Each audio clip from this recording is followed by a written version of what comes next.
I Like, love that. that's like who we are at our core. Like, we're a bunch of gun-loving, freedom-loving sons of bitches down here in South Carolina, and we want to try and make sure that that is portrayed to our customers.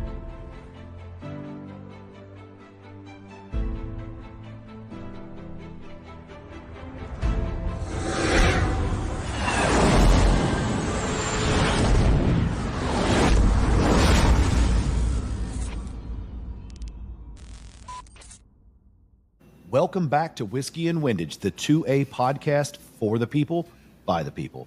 I'm your host, Mike, and I'm joined by my co-hosts, Adam and Matt. Adam, how we doing tonight, bro? I'm excited. This is a guest, Mike, we talked about when we first were going to start this podcast of like who's a like huge company we would love to have on, and it's happening today, so I'm excited. Yeah, me too. Matt, what's going on with you, bro? Bro, I mean, pretty much, again, just reiterating what Adam said of like a great company. They've been on the top of our list for quite a while, so it's going to be really cool to get to sit down and actually speak with somebody. So pretty stoked. Yeah, well, before we jump in, I do also want to say that, ironically enough, Cameron and the guys over at Palmetto State are actually also sponsoring the 2025 Gundies. What are those? And What are those? I don't know about you guys, but I'm pretty stoked that Whiskey and Windage has officially been nominated for Podcast of the Year. Let's go, dude. I'm honored. I just want to say thank you to everyone that watches the podcast, everyone that voted. I want to say thank you to Mike's mom for voting. Thank you to Matt, your wife, for voting. Mike's wife for voting. I think we got 3 votes. Yeah, we got all the votes in. I voted too. I'm not gonna lie. I did too. Yeah. But All right, you're adding up, dude. I was trying to register like 10 new email accounts and stuff. I was about it. I couldn't do it. I forgot my password and it kicked me out. So whatever. But yeah, I do want to tell everyone when you're hearing this, Gundy voting is open right now. If you're listening to it on its release date, the December 1st through 15th. If you're hearing this, please take the time, go to www.gundyawards.com is what I think it is. Yep. Just Google search Gundy Awards and go in there and please vote for us. Also vote for our homie Eric over at Alpha Omega Kydex for Emerging Brand of the Year. Yeah. Proud of him. Let's see who else we've heard of so far. Honestly, like vote throughout the whole, like all the categories. Yeah. Yeah. All these people. It's a lot of fun. It's we got friends that think that the Gundys are stupid. We got friends that think the Gundys are cool. And at the end of the day, it doesn't really matter what anybody else thinks. A lot of these guys, including ourselves, have put, sweat and tears. I hadn't bled on the show, but we put sweat and tears into this thing and lots of time. And so just getting that little bit of recognition was super freaking cool, regardless of whether you win or lose. Like, just being recognized was cool. So thank you to everybody who voted, and don't forget, keep voting. So, Matt, I think Cameron's loaded in, dude. Let's freaking go, dude. We interrupt our program to bring you this important message. We want to welcome to the show, welcome to Whiskey and Windage, Mr. Cameron Tapler from Palmetto State Armory. Welcome to the show, brother. Thank you, guys. I appreciate y'all having me on. Oh, we're stoked. I mean, we talked to GOA for a little bit at the Goals event. I know you were busy that day, but you were running around like a madman. You talked to us for like 10 seconds. Yeah, not a problem, guys. We'll make it happen, and here we are. So, man of your word. Man of my word, man. Sorry, I'm always all over the place. That's my life. They call me Full Send here. All gas, no brakes is another nickname. It's kind of what we do around here. We're wide open. You got to be that way in this industry. You really do. There's absolutely. So Cameron, I was going to say, since Goals, I was going to say, last time we talked at Goals, we were hearing stories about the Crink. We were hearing stories about stuff coming out. Like, man, what's PSA? What's it got going on right now? Yeah, so we just recently launched our 300 Blackout Crink, which, I mean, I know people have made 300 Blackout AKs in the past, but like one-offs, cool. Yeah. But I think we're the only company, in the entire world to make a 300 Blackout Crink. And the thought behind that for us is 7.62 by 39 is expensive now. right? So it's not the same 25, 29 cents a round that you could get, right? So, you're building a shorty gun anyway. What's better to shoot out of a shorty gun than 300 blackout? And then what's even better is suppressing it, right? And so, I'm going to raise my hand. I'm a little bougie. I only like to shoot suppressed. And so it was like, it was perfect, exactly. Like, if you're not shooting suppressed, get with the program, right? But look at this guy over here. He's like, if it ain't loud, I ain't shooting it. Loud and proud, baby.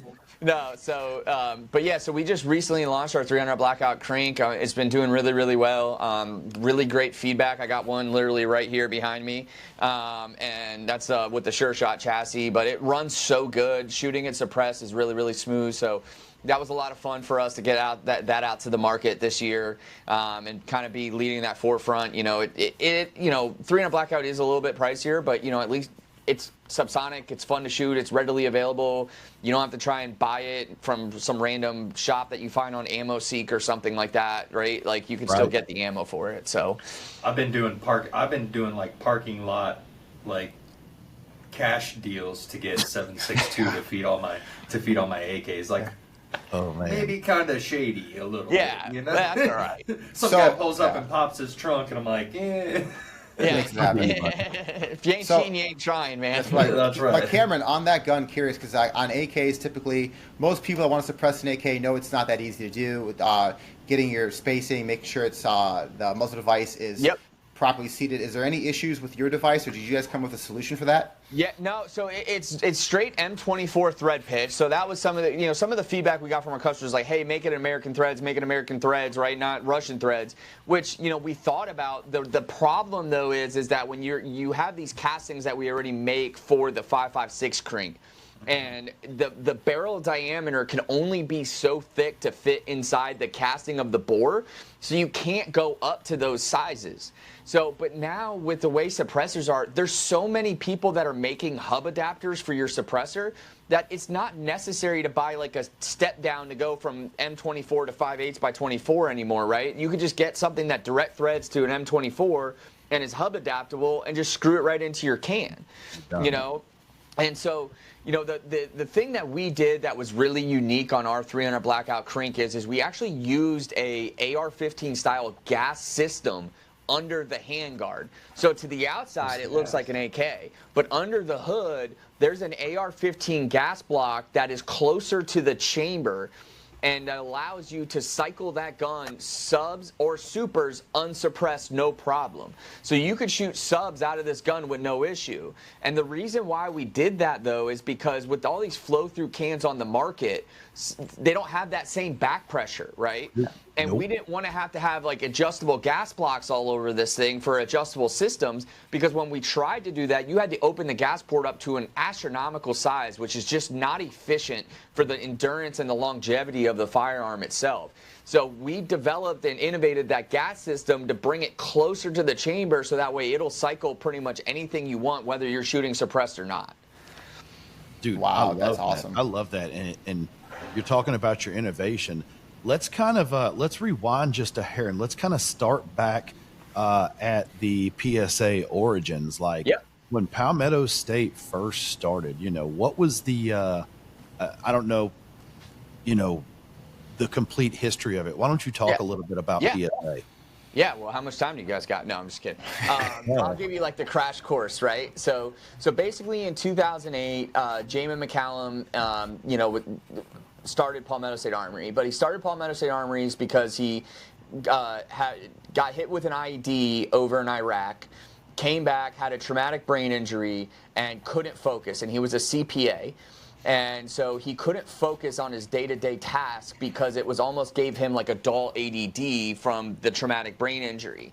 And so, and he always loved guns. He was always into guns from when he was, younger with his brother and his father and everybody. They were big into freedom and big into loving your country and into guns. And that's why he was inspired to join the military to begin with. But he came back and, they would be going to gun shows on the weekends and hanging out and all that stuff. And then one day he's like, I want to start selling, PMags, right? Like he was like, I'm going to start selling magazines. So they started buying magazines, they set up a dealer account. They got everything set up. They were doing it out of the garage. They bought a bunch of boxes of mags, and they would go to gun shows, and they would go sell them at gun shows and kind of do that. Well, who they were buying them from was like a distributor, like a RSR or like a Sport South, like a just big partner in the industry. Well, they accidentally got a box of buffer tubes, and so they were like, well, who they got them from at the time was like, hey man, it's going to cost us more money for you to send them back, so just keep them. So they're like, okay, well let's put them on. They put them on. They had like a small website. They're like, let's put them online, see what happens. They sold out in like an hour. Oh, wow. Because they didn't know what they had, right? Well, they knew they were buffer tubes, but they didn't know like the pricing and all that stuff, and they didn't have to pay for it. So they were like, "Yeah, I'm going to sell them at this price." Well, then they sold out instantly. So then they called them back and were like, "Hey, can I get some more of those?" And so then they got more, and then they started, kind of evolving into that. But it started in their garage, and then it kind of expanded into ammo, and they were selling ammo. I mean, at one point they had their entire living room was like labeled with ammo. So they had like all the calibers on their mantle like broken down by ammo and all that stuff, and then pallets of ammo everywhere. And then they ended up moving into a warehouse and starting a warehouse and really starting to get more money coming in. And then, Sandy Hook happened, right? Mm-hmm. And at that time, we are next to FN, right? We're in Columbia, South Carolina, and FN is in Columbia, South Carolina as well. And we were right down the street from them. At the time, they had a bunch of extra barrels because they had all these barrels built up for a contract that they didn't end up getting. So they offered them to Jamin at a discount, but they told him he had to take all of them. So he was like, okay, I'll take them all. Well, he didn't have the money to pay for them all because he didn't realize how many it was. Well, then, the Sandy Hook thing happened and the assault weapons, everyone started doing it. At that time, we were the only company who had barrels to make guns. And so that kind of helped fund, and the income coming in helped fund, growing and growth. And then they ended up starting another machine shop, and they, getting another building and starting to grow. And at that time, we were just buying parts, right? We were buying parts off of the shelf and assembling them and selling them as guns. And then in like 2013 is when it really started getting hotter and heavier. And then they started acquiring more buildings and then acquiring more companies. And now they started JJE, and we have like 19 different companies, I think, under the JJE umbrella. And we have our own forging house. So we make our own forgings for an AR-15. We then take that, we machine it at one of our facilities. We have an internal anodizing line, so then we anodize it in-house. We make our own uppers, we make our own lowers, we make our own barrels, we make our own buffer tubes, we make our own every BCGs, we make everything for the AR-15 internally, except hammers, triggers, and springs, and like detents and small little things. Yeah. Everything else, we vertically integrated and brought everything in to control our own destiny. Because like during COVID, we were making like 3,500 uppers a day, 400 AKs a day, and like 1,500 lowers a day, like complete, like not just like strip lowers, but like complete lowers. And the problem we had back then was the supply chain was fucked. And so what we had to do is we had to, we could make as many uppers we wanted, but if we couldn't get them black, we couldn't build them. So we decided to take the money and put our own anodizing line in, so we controlled our own destiny.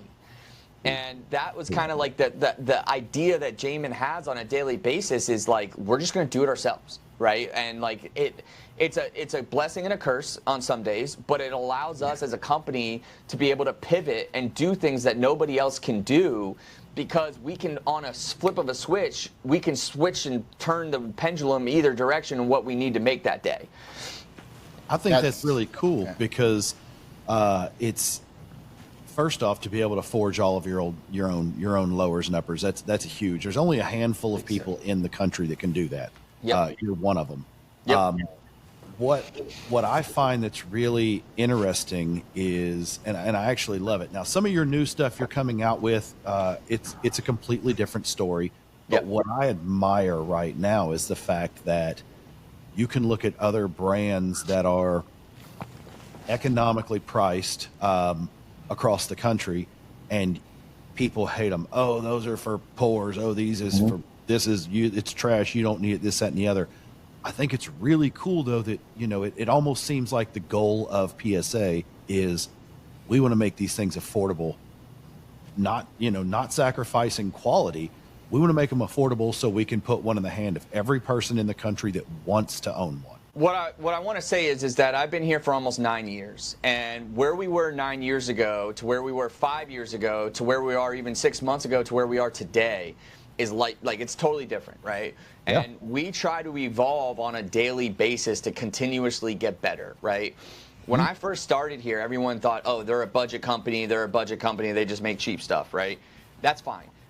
We make our own stuff, and that's why we can make it the way we make it, right? And we control all those aspects of the product and the product line and how it goes down and how we make all that stuff. That's why we can sell it cheaper than some of these other people. We also are direct to consumer. We don't have a middleman, right? Like we just don't have it. But like 2 years ago, you know, we saw like everyone like, oh, well, they sell their ARs for $500. They can't compete with a $1,000 gun. Like the $1,000 gun is just better, right? Well, guess what? That's why we started the Saber line, because we wanted to show people that we can still do those things. We just chose to start here because we care about the everyday American. We're not chasing contracts, right? Like that's not who we are. We innovate for the civilian, not for the military. And that is important in to think about, because some of these other companies, and I'm not saying it's bad or wrong, but they're innovating for the military. And then it trickles down to the civilian later, right? Yeah. We don't think of it like that. We want to innovate for you. We want to innovate for the everyday American. We want to innovate for the people that are going out there and shooting with their buddies, hanging out with their friends. You know, for people like Matt who just want to go shoot in the trash on the weekends with his AKs, I got you, bro. You know what I mean? Like, I love that. You know, that's like who we are at our core. Like, we're a bunch of gun-loving, freedom-loving sons of bitches down here in South Carolina, and we want to try and make sure that that is portrayed to our customers. Dude, well, it's can break it down. It's good business. But it's good business any way you look at it. I mean, we'll just take something that's completely not gun related, and we'll just say like, okay, a kid in high school that wants to cut grass during the summer to make money. Well, if the professional landscaper, and I'm not saying you guys aren't pro, but if he wants to turn into a landscape company, if the guy that the client's paying $50 already a week to cut the grass, if he comes in and says, hey, I'll do it for $50, you're not going to get the job. These guys know what they're doing. You got to come in and say, hey, I'll do it for 30. And you start there. And then as your business grows, you get to 40, you get to 45, you get to 50. 100%. You kind of have to give away a little bit of the farm on the front end. For sure. To build that. And we're not in the business to like, I mean, obviously money matters, right? But we're not out there charging 50% margin on our product, right? That's not who we are. Yeah. We want to sell twice as many and make that money. We don't want to sell one, we want to sell 100, right? You know what I mean? And that's like the thing, like we go through the volume game, right? That's our biggest thing, is we want the volume. Like everything we do and how we structure our day-to-day flow is not just about building 10, it's about building 10,000. Right. Yeah. And so, you know, and that's kind of why you have to make your own product and bring that stuff internally to be able to control that. And, you know, it's, you know, and we make it, right? There's a lot of gun companies out there that are assemblers. You know, they have specs and they get parts made to their spec. So it's not like they're not doing any work, but you know what I mean? Like we machine it, right? And that comes with some risk and some headaches and some other things you have to work through. No, you're exactly right. And then, right. Cameron, to your credit, you mentioned about you guys are passionate about guns. I can testify to this because 2 years ago when I went to the Drill Sergeant Academy in Fort Jackson, I was in Columbia. And I got the honor to go to your big store over there. And actually, I went there a couple times, spent some money. But every time I went in there, I'm going to tell you what, for one, it's an amazing store. You walk into Palmetto store, the amount of guns they have and parts, it's the Toys R Us of gun stores. It's amazing. But your customer service, hands down, it's not like there was two people behind the gun store or behind the counter. There was a ton. If you wanted to see a gun, there was somebody to help you. They were knowledgeable. They were friendly. They weren't trying to, even to the females, they weren't mansplaining to females. They weren't acting like they were the know-it-all. and your customer service was just top notch there. Yeah. So I'll say this. So, obviously you've been to one of our retail stores. We have 9 retail locations now. They're all Southeast based, right around us, the hub of where we are. And we're going to be opening more as we kind of keep growing. Obviously our main business is the website, but we have retail. But the way that we set up our stores, we are a gun store that sells guns and other things. We are not a sporting goods store that sells beef jerky with some guns. Yeah. We sell guns. That is our primary business model, right? So when you walk into our store, the amount of gun selection you're going to see is far superior than, some of these other sporting good type stores that are out there that, have a gun section, but primarily are selling, camping and beef jerky, right? We're in the business to sell freedom. I love that. And you do. I'm telling you, it was counter after counter. It was a big U shape of just counters and guns and guns. And not just Palmetto's, like you said. There was every brand there, and it was awesome selection. And that's one of the cool things about us that as I get more and more and do more and more things with our partners in the industry, we try to be that high tide raise all ship mentality, right?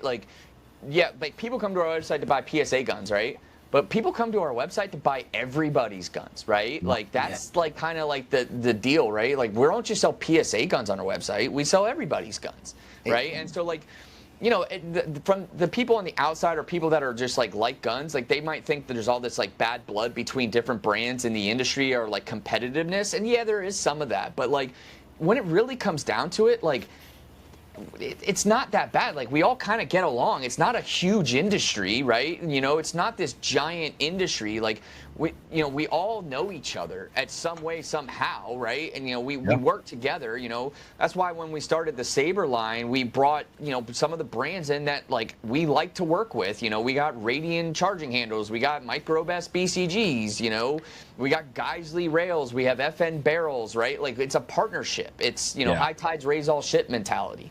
We love that because it was interesting. I was watching one of the podcasts where you had KAC on, and you were just talking about it. And it's the firearms industry. I always say it. It's really similar to crop sharing in some aspects. All these assemblers, if you get, you're not chasing contracts, so most likely it's not you guys. But if somebody else gets a PO for a huge order of weapons and they gotta build them, and they are a manufacturer of, most things they make in house, they're going to outsource some stuff. They're going to have to have those things. And nobody faults them because the other guy did that too. And you're all a real big community. And that's what I learned really quick and early in this was that if you leave Palmetto State, if something happens and you leave PSA, odds are you're not leaving the industry. You're going to be somewhere else because you see that everywhere. Not that you're going anywhere, but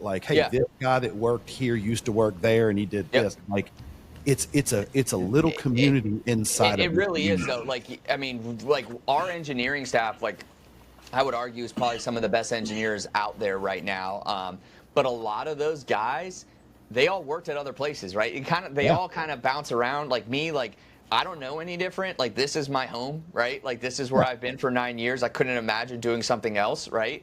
But, and I love it here. I got a really good job. My boss, the owner, he allows me to spread my wings and fly, in other words, right? If I have an idea, it's not hey, no, that's stupid, right? If I have an idea, I'll go do it, right? If I have an idea about a gun and I want to do a gun a certain way in different configuration or have an idea, I might come up with an idea on a Friday, and by the next Friday it'll be in stock and ready for sale, right? That's how we can have fun, right? And so sure. But the industry, to your point, a lot of the people, they stay once you're in the industry, you pretty much are in the industry, right? You're not bouncing around to other industries. You're staying there, but you might go to a different job with somebody else in the same industry. Yeah. So, Cameron, I heard a story, and tell me if it's true. I heard the founder of Palmetto, when they first started making ARs, is because obviously it made sense. But the real goal of his was to actually make American-made AKs, which came to fruition. Is that really the truth of the story there? He's a huge AK guy, huge AK guy. you know, I've seen so many pictures of him when he was in Iraq, like holding AKs and stuff like that. Like he loves AKs. And so, you know, like ARs obviously is like the number one dominance in firearms in the you know, United States, but you know, having an quality American made AK was a very big passion of his that he wanted to do, and you know, he did it, right? You know, and so, you know, that was something he wanted to go down. Now, every gray hair I have on my head is from an AK customer. Don't get me wrong, but you know, we did it, right? You know, we do it every day. Yeah, no, your AKs, I've owned one of your AKs. The AKV, in my opinion, is still one of the funnest guns I've ever shot. That thing so is much fun, dude. So much fun. Right. So, go ahead, Matt. I was gonna say Palmetto was kind of my gateway drug into AKs. I had a GF3 AKP. Yep. And that was my first venture into the AK world. And sometimes, I mean, we talk all the time about how negative the AK community can be. Some parts of the gun community, period, but AK people are extra fuddy, especially to anybody trying to enter in as a newcomer. Yep. And I got to remind people all the time, I'm like, how long has PSA been making, like, when did you guys sell your first AK? 2000. So we did it like a small batch of them in 2016, but we started when we brought the GF3. That was like 2018. Right. So like even Russia, it like the first batch of AKs they made was not the best AKs ever made. You know, it's a process. You learn things along the way. Yep. And I keep telling people like the best AKs in the world are made in the United States of America. And I think you guys did a good job of like you started coming into that market before the AK market. Like right now, AKs are just out of control. But you guys did a great job of stepping in before that and growing with that trend. It really started taking off during COVID because that's when 5.56 prices went through the roof. Mm-hmm. And so, you know, like I remember, you know, like I said, we were doing, like, I was running the shop. I was the manufacturing manager for a while, and so I was running the shop. So I took over, so I've been here for 9 years almost, and I started as compliance, doing some ATF stuff. And then after I did that, I moved up and I did like a corporate compliance type role where I kind of floated around and helped all of our stores and our locations, making sure they're compliant. And then I moved and ran our quality department for 2 years. And then they asked me to start running the manufacturing side, and I was like, okay, no problem, whatever you need. The week that I took over was the week COVID started. Oh. And like, you want to talk about bananas? Like, it was bananas. And it was, you know, like I was telling you guys earlier, like 3,500 ARs a night, like, you know, a day, you know, 400 AKs a day. Like, it was just nonstop production every single day, and it was a grind. But, you know, we were making 400 AKs a day at that time. I mean, there's no company in the United States that was making 400 AKs a day, right? Like, except Palmetto State Armory, right? No. And so I feel like we fed that AK market really, really, really well. And to your point, like the AK community, like it's like give and take, right? Like I love AKs at my soul. I'm an AK person. Like it's in my soul. Like I love AKs. Like they're my favorite to shoot, to build, to have fun with. But they are worse than the 45 ACP guy. Right? Yeah. Like those 45 ACP, those yeah, like the FUDs, right? Like why do you carry 45? Because they don't make a 46, right? Yeah. You know, so the AK guy's a little bit worse than that. FUDs are worse. Yeah. So, but I mean, listen, like I understand, you know, what, you know, sometimes what they do, and the thing for us is like, we are selling our AKs to people who've never owned AKs before, right? Yeah. So like the whole, like if somebody buys had a gun that was a kit build or something like that, and their dust cover's a little hard to put on, they're like, oh, I'll just whack it and it'll go on, right? If I did that to our customers, they would lose their mind, right? Yeah. So we have to do things a certain way, right? We have to do things a certain way on a day-to-day mass production scale to try and appease everyone, right? And so some of the hardcore AK purists, you know, not saying they didn't like it, but like, they're like, well, that's not the way it's supposed to be. Well, it's the way we're doing it, right? And, most of the market accepted that. There's still some people out there that hate us, and that's okay. I accept that, right? Like, whatever, it is what it is. I stopped losing sleep over it about a year ago, so I'm feeling better about myself. Good. The AK is just tough, and like right now, the AK market is it's hurting. Like, it's hurting right now. I mean, the ammo's expensive. It used to be I don't want to say a poor man's gun, but it used to be a gun that was easy to go and shoot, and they used to be cheap. $500. You can buy an AK. You can get a bunch of value. Yeah, you get a lot of value, and if you wanted to go shoot 500 rounds in a day with your buddies, it's not the end of the world. Now you can't do that anymore. Can't afford it. And so, like, 500 rounds. Yeah, and like, so like selling AKs is just, it's not the same anymore. And like, obviously we're invested, we're doing everything we can, but we're done in innovating on the AK line. Like, we're done. Like, we might come out with an RPK, but after that, like, we're pretty much done because it's just not there. The ammo's not there. That's why we're doing American calibers, like 300 blackout, 5.56 stuff, right? But it's just, it's not that big of a market compared to an AR-15. Yeah, right. I will say your customer service is outstanding. When I had my AK, I lost a screw on my handguard, and I called up, and instead of just being like, "Hey, no problem, we'll send you a screw," they sent me a whole new handguard with the screws. I'm like, thanks. I don't know if they're supposed to do that, but by the way, great customer service. You lose a screw, I got a whole new handguard. It was great. I'm going to call them and tell them I lost. All I've got is the grip. I lost my grip. Where'd it go?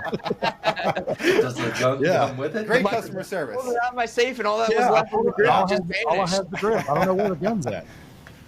Speaking of your ammo's expensive, all of that kind of stuff with the AK. I do want to pivot, and we'll go back, but it kind of go off to another one of the brands, the AAC ammo. Yeah. Is there an attempt at all to make 7.62 at a point where it can be affordable by making it over here? So we are making it now. We have it for sale right now. Steel K 7.62 ammo, but it's 55 cents a round. Like, there's nothing we can do to get that price down. Like, we're barely making money on that at that price. Like barely making money on that at that price. That's just what it costs. It's this American steel, right? Like, I mean, like the pricing today. But yeah, I mean, like AAC, like, so we started the ammo. So, to kind of go into that story, and I don't even know if you want me to go this way, but I'm going this way. So deal with it, guys. When we went to go try and get the ammo from the Remington bankruptcy, we got outbid by Vista Outdoors. And, but we got stalking horse money, and so we took some of that money and invested in it, and we bought a 330,000 square foot building about 5 minutes from where I am, where we make all of our guns, and we started AAC Ammo. And there hasn't been a ammo factory made like from scratch in the United States in like 60, 70 years. It's been a minute. And so it's not easy to do, for one. And then, so we started that, spun that up, we're making some good ammo, prices are great, everything. But then on top of that, the same vision and same motto we have at Palmetto State Armory, we did it with AAC. We're making our own primers. We built a primer facility, and we are making our own primers. And there's like 4 or 5 main primer facilities in the United States. We are the only one that does not have a government contract. So therefore, we will never have to worry about someone coming in and giving enough of a contract to a primer facility where the civilians can't get ammo anymore. Yeah. Because that's really the way that they would kind of do it, right? Like, well, we're going to give you a government contract for X amount of ammo, therefore you can't make primers for the civilian market anymore, type of thing, right? So, i.e. Lake City. Yeah, it happens all the time. I mean, that happens all the time. So starting that primer facility, that was a bear, man. Like, when we were trying to get the sign-offs and their certificates, no one wanted to sign their name on it because no one's made a primer facility in 70 years, just like the ammo stuff, right? So like, no one was comfortable like putting their name on some place that was making explosives, right? I don't know how to make it. Like we had to get the walls in the facility are like 24, 30 inches thick with rebar in between, like in most places, right? And they're like, the science behind it. Like I was over there talking to the guy who's running, and he's like a hardcore chemist, like he's like a doctorate and all that stuff. And he was like trying to explain it to me. I'm like, bro, like you just put one and put it together, and, and then press it. And I don't you're need good. to know that. And he's like, well, no, there's like it goes from this stage, and then it goes to this evolution, and then it has this reaction, so you have to water it down, you have to bring the temperature. I'm like, all right, bro, you lost me. Like, but it's really cool to see that, like, it just goes into the entire like mindset of who we are as a company, where we do something, we have a problem, we fix the problem, we then go to the next step, we find it, we keep going, and we control our own destiny every step of the way. I love that, and it seems like you pivoted that. Now we'll bring it back. We'll go back to AAC, but we'll come back to PSA. Yep. And a couple years back, you kind of pivoted and you kind of took that same approach on a pistol platform. Yep.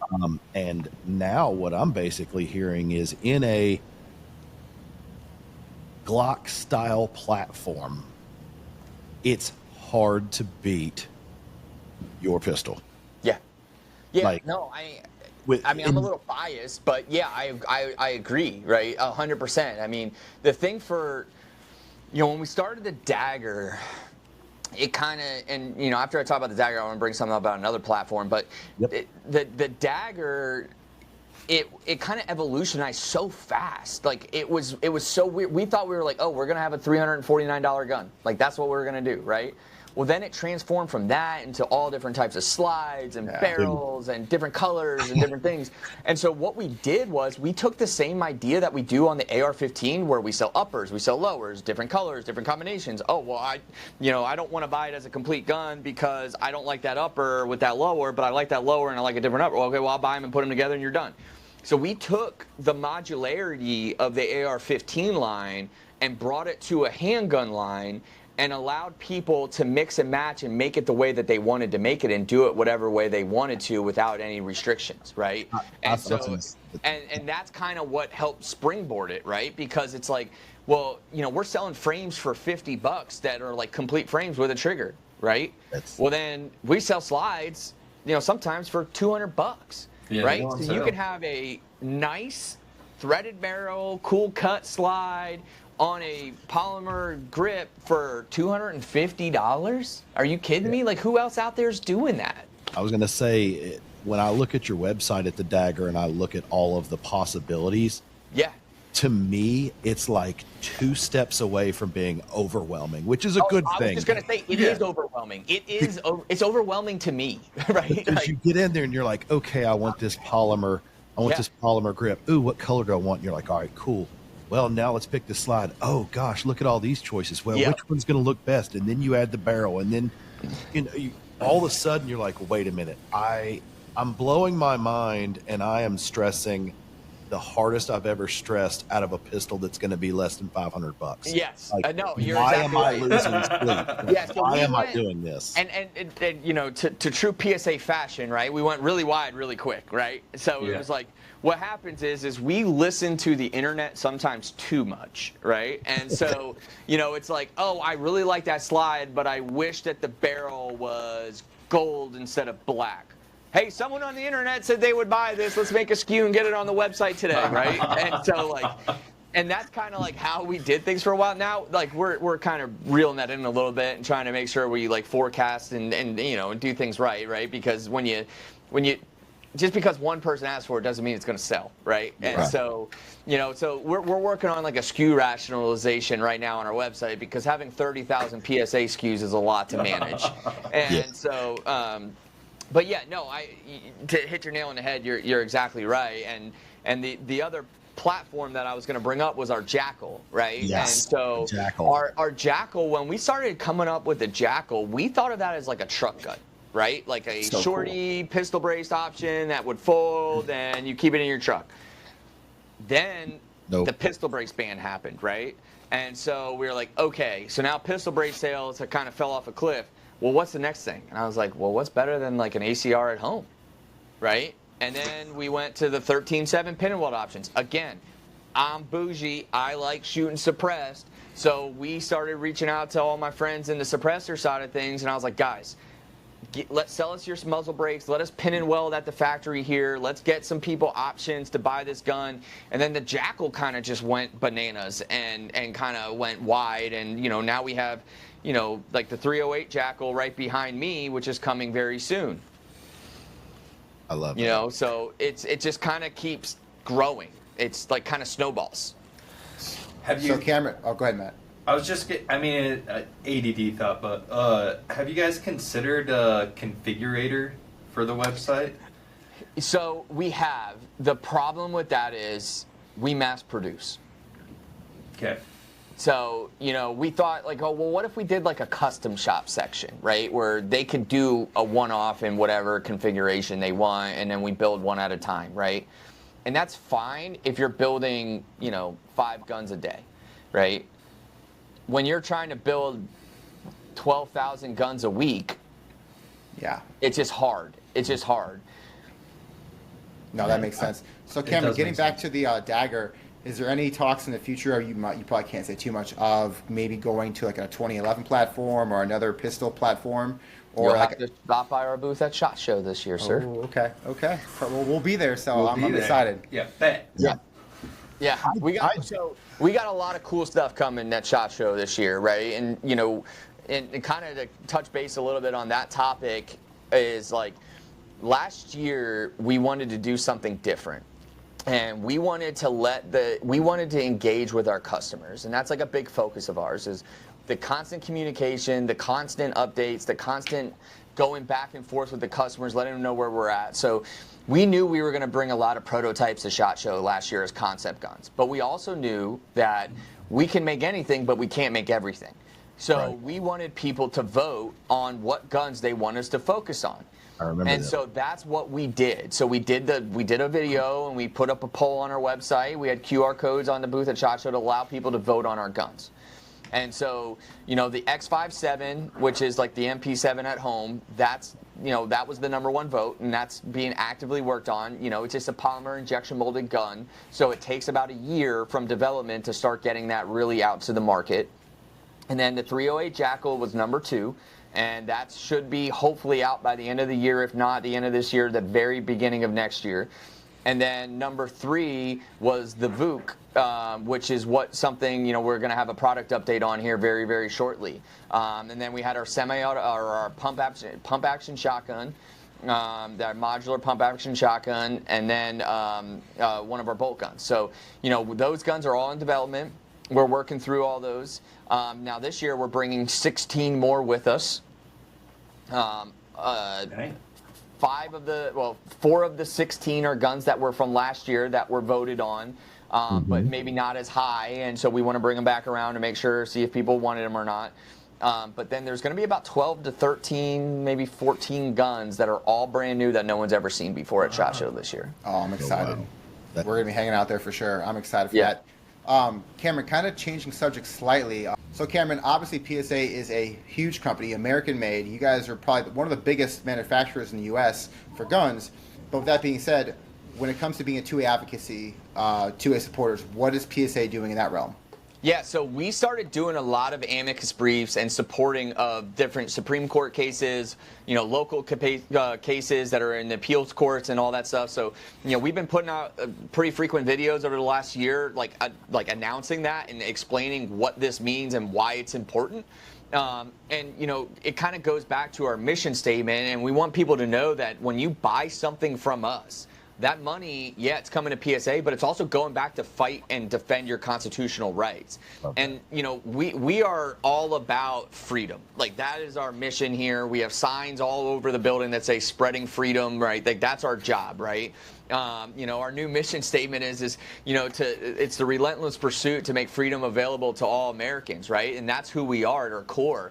But we actually just filed a Supreme Court, or I think it was the Supreme Court, it might have been appeal court today, I think it's the Fifth Circuit appeal court, an amicus brief with FRAC and SB Tactical on the pistol brace ban to try and just get that to go away completely, where we never have to worry about that shit ever again. And, and so we are actively out there. We're fighting. We're defending our rights. We're not, just talking the talk. We're walking the walk, and we truly care. And right now that we have all three branches of the government coming into the new Trump administration coming up here, like, now is the time for us to make significant change in the way that these firearm laws and regulations are. This is the time. The foot needs to be on the gas. We need to all come together as a community and put our effort together and make some real change.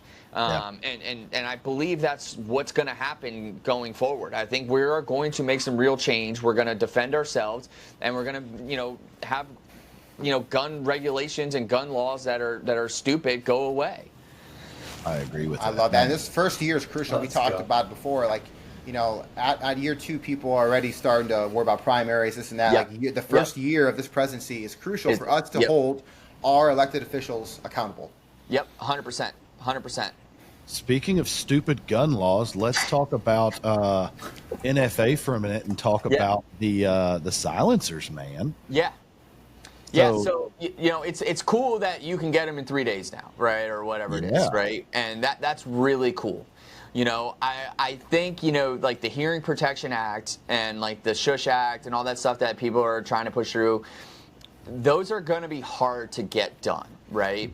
Because some of the stuff that is being like tried to get overturned is laws, like, and regulations, right? But what's not a law and what is not a regulation is wait times, okay? Yeah. So I think a big thing that we need to try to get done this year is, hey, if you don't want to try and overturn the law and the regulation of the $200 tax stamp or the submitting of your fingerprints and all that stuff, okay, cool.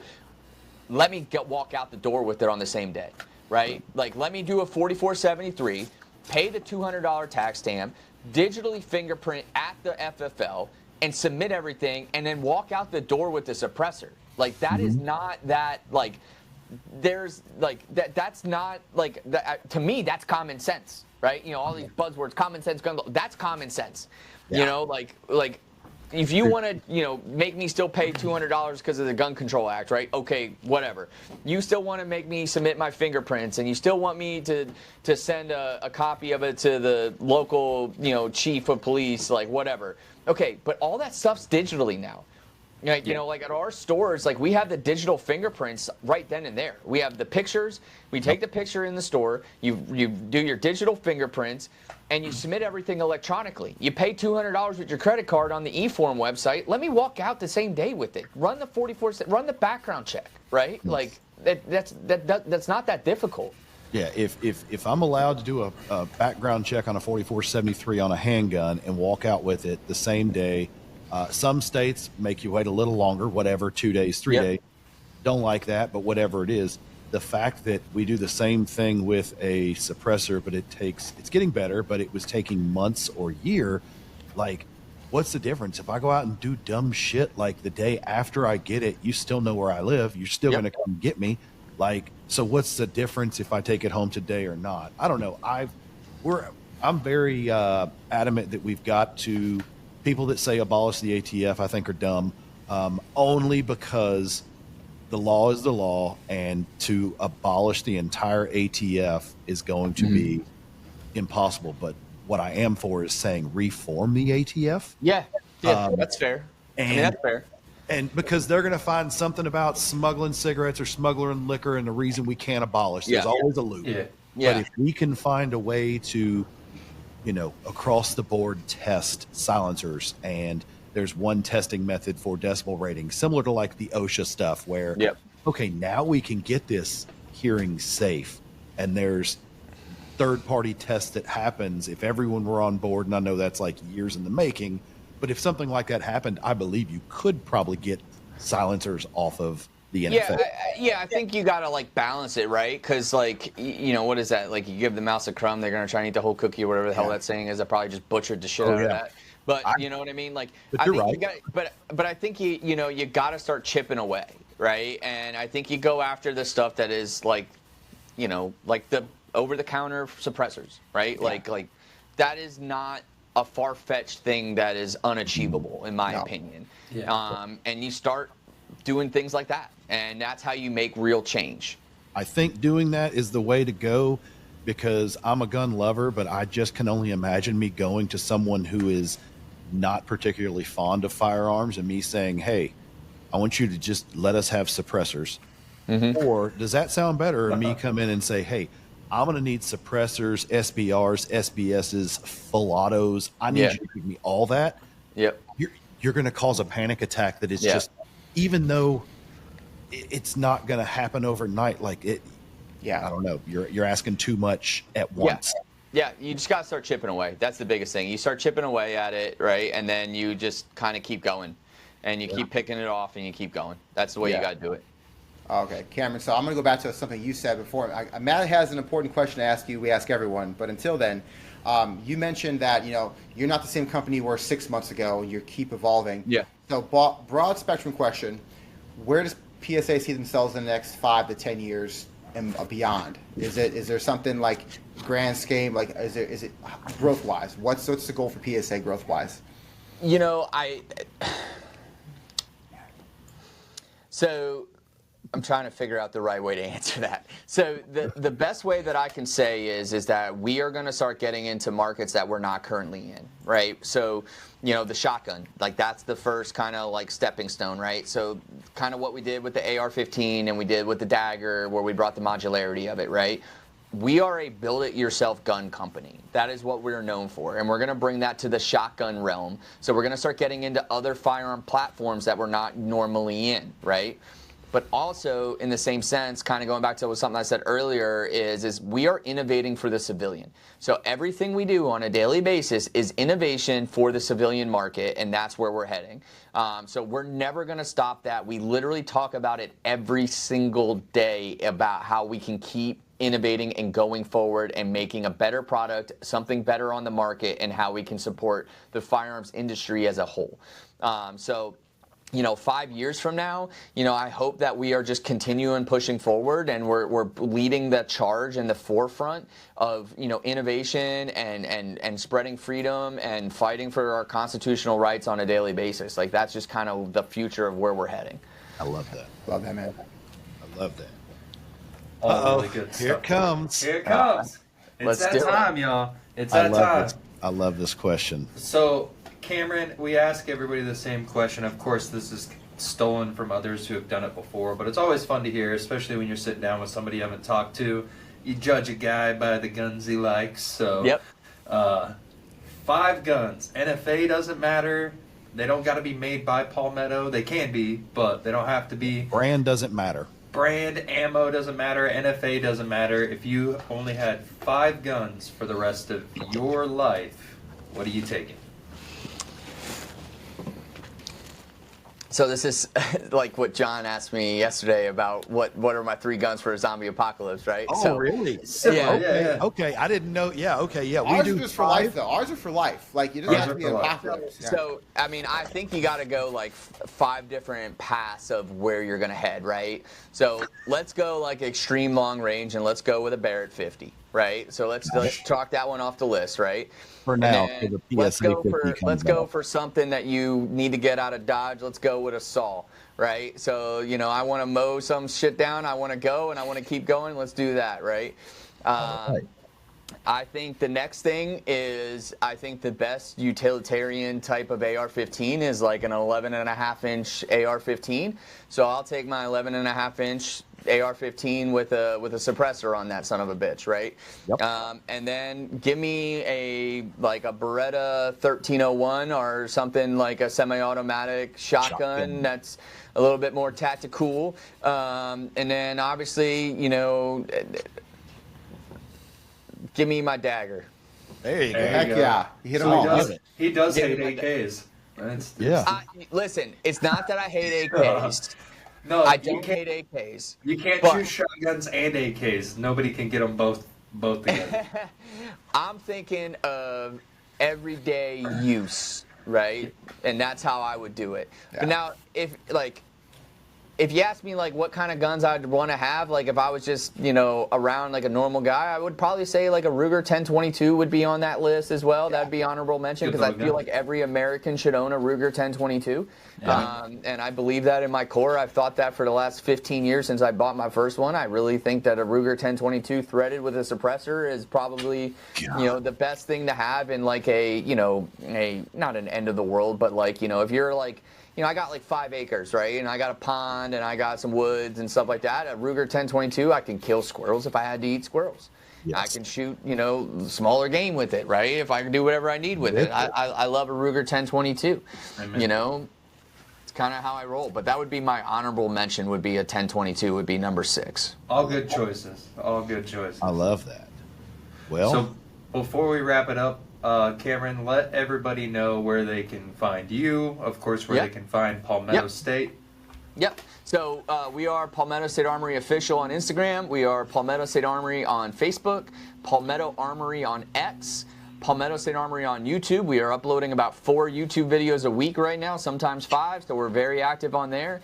I am Cameron Tapler. You can find me on Instagram as Cameron_Tapler, or Cameron Tapler on Twitter, or Cameron Tapler on Facebook.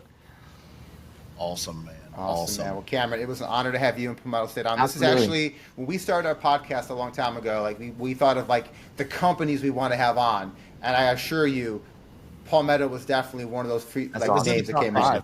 Yeah, it was in top 5, and it was like, we're too little. How do we get to this? And you know, I hope after this, I moved up to number 1. Okay, guys. Even if you tell me that for now to make myself feel good, right? Yes. But, You're always number 1 in my book, Cameron. Yeah, there we go. I'll send you some trash ammo to shoot into some mud piles for you, partner. Please, dude. Man, we appreciate it. Awesome. Cameron. Well, we're excited to see you at SHOT Show as well. Yeah, absolutely, guys. Thanks for having me on. Big thank you to Cameron Tapler. This guy. He's an awesome guy. We met him at Goals. He was so genuine, so nice to us. We came up and said, we're going to make this happen. He's a busy guy. He was a man of his word. And it was a great show. Mike, what did you take away from the show? Man, he's high speed. Like he's got a gear that a couple people I know have. I think I have it, but like he's got that extra gear and he's ready to go. He's as good as Mike's like he's as good as me.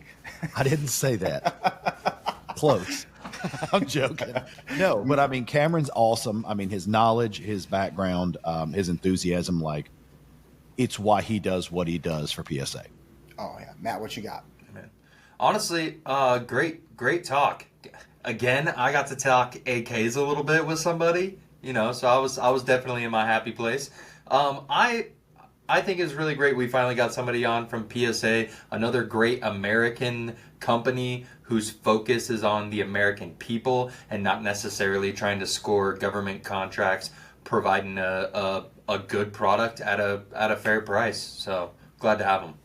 Awesome. Well, guys, if you listen to the very end, we appreciate it. Make sure you go over to not just YouTube, Spotify, but Rumble. We are on Rumble. Make sure you go over there, hit that subscribe button, watch us over there, hit that like button. It goes a long way. Leave us a comment. Guys, we appreciate it. Get over to the Gundies. Vote for your boys. Like I always say, stay dangerous. Carry a weapon. We'll talk to you soon.